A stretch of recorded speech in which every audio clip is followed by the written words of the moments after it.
पिछले क्लास में हम बताएं कि फ्रेंच रिवॉल्यूशन के पीछे क्या कारण था।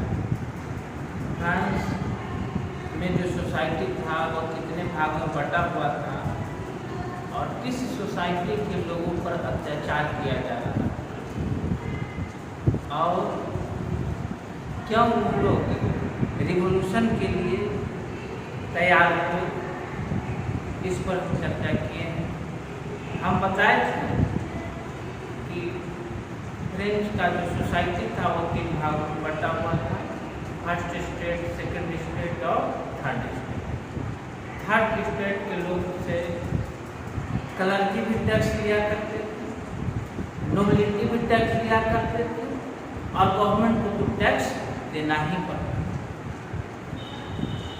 सबसे गरीब तबके में अगर आते थे तो थर्ड स्टेट के लोग आते थे और धनी तबके में जो आते थे वो क्लर्की और नोबिलिटी, लेकिन क्लर्की और नोबिलिटी टैक्स से मुक्त। स्वाभाविक है, उबन होगा, इसको अत्याचार कहेंगे, इसको शोषण कहेंगे और जहाँ भी शोषण होता है, जहाँ भी अत्याचार होता है, वहाँ के लोग विद्रोह के लिए आतुर हो जाते हैं। वहीं क्रांति का मिसाल शुरू होता है, वहीं से क्रांति की शुरुआत होती है।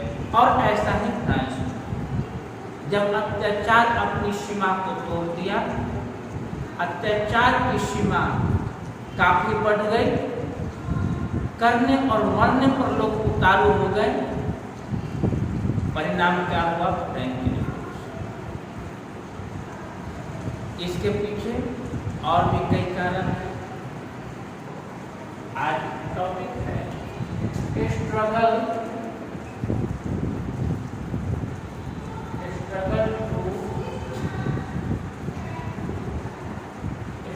To survive.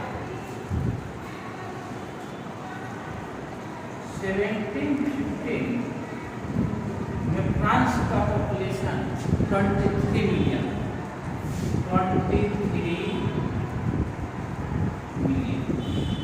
और 1789 में क्या हो गया?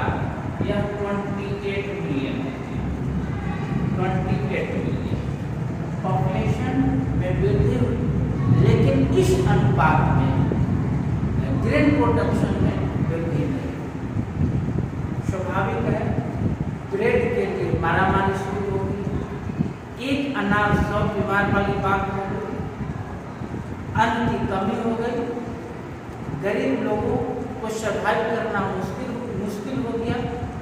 जिनके पास पैसे थे वो अपना उधर पूर्ति कर लेते थे, लेकिन जिन लोगों के पास पैसे नहीं थे, हर स्टेट में बहुत से ऐसे लोग थे जिनको अचानक पॉपुलेशन में वृद्धि के कारण सर्वाइव करना मुश्किल हो गया और गवर्नमेंट इसके लिए कोई स्टेप ले नहीं रहे थे।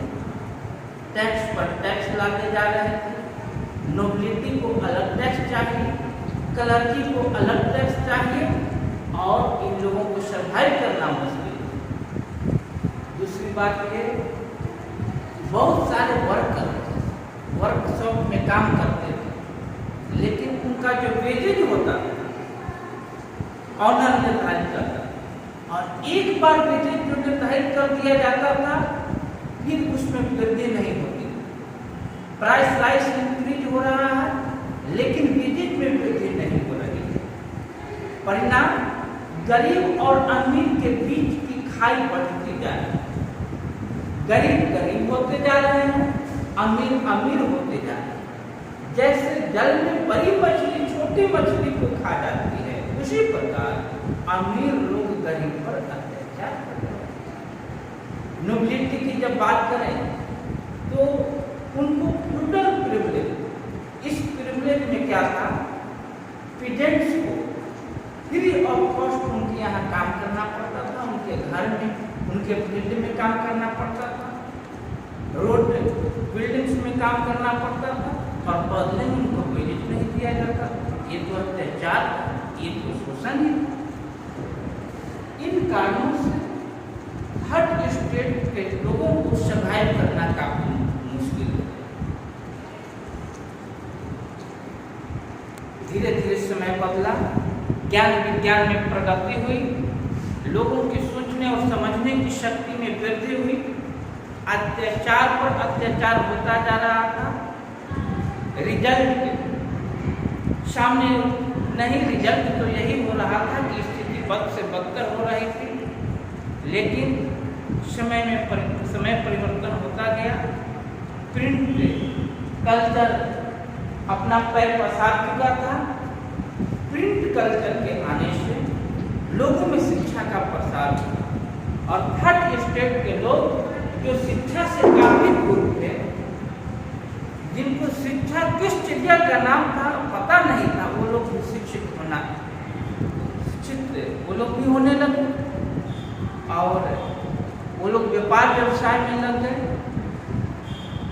ओवरसीज व्यापार में वो लोग लग गए, कुछ लोग कोर्ट में काम करने लगे, कुछ लोग ऑफिसर्स बन गए। इस प्रकार से बदलते हुए समय के अनुसार हर स्टेट के इकोनॉमिकल स्थिति में परिवर्तन हुई। कुछ लोग की स्थिति समृद्ध होती चली गई, गरीब तो गरीब थे। परिणाम क्या हुआ? जब इन लोगों में समृद्धि आई तो इन लोगों के सोचने और समझने की शक्ति में भी समृद्धि। उस समय नोबिलिटी और क्लर्जी को जो बाय बर्थ प्रिविलेज दिया जाता था, इस प्रिविलेज को इन लोगों को एक्सेप्ट नहीं हो रहा था। इन लोगों को ऐसी सोच थी कि ये प्रिविलेज नहीं होना चाहिए। और जो समकालीन जो फिलोसफर थे वो बुक लिखा करते थे, वो उस प्रकार अपने बुक में ऐसी सरकार की कल्पना करते थे, ऐसे गवर्नमेंट की कल्पना करते थे जो इक्वलिटी के आधार पर हो, जो इक्वल राइट और इक्वल सोसाइटी, सबको समान अधिकार मिले, समानता के आधार पर सोसाइटी को लोग कल्पना करते थे अपने बुक में और गवर्नमेंट की कल्पना करते थे। इन बुकों को हर स्टेट के लोग पढ़ना स्टार्ट किया और जो लोग अशिक्षित थे, जो नहीं पढ़ सकते थे, उन लोगों को पढ़े लिखे लोग पढ़कर उसको सुनाते थे। इस प्रकार से हर स्टेट के लोगों को सोचने समझने में का जो स्तर था वो अपलिफ्ट हो गया। परिणाम क्या हुआ? फ्रांस में एक नए क्लास का जन्म हुआ जिसको मिडिल क्लास कहा। अभी तक फ्रांस का जो सोसाइटी था 3 भाग में बंटा हुआ था, नोबिलिटी, क्लर्जी और कॉमन पीपल, जिसको थर्ड स्टेट कहा था। लेकिन बदलते हुए समय ने उस समाज पर प्रभाव डाला और एक नए ग्रुप का जन्म हुआ और इस ग्रुप को कहा गया मिडिल क्लास। और यही मिडिल क्लास के लोगों ने फ्रेंच में जो रेवोल्यूशन हुआ उसकी शुरुआत की और उसको लीड किया।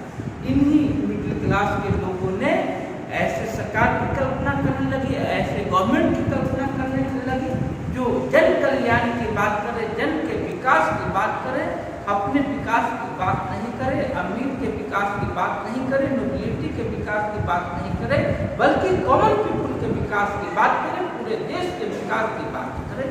ऐसे गवर्नमेंट की कल्पना करना बस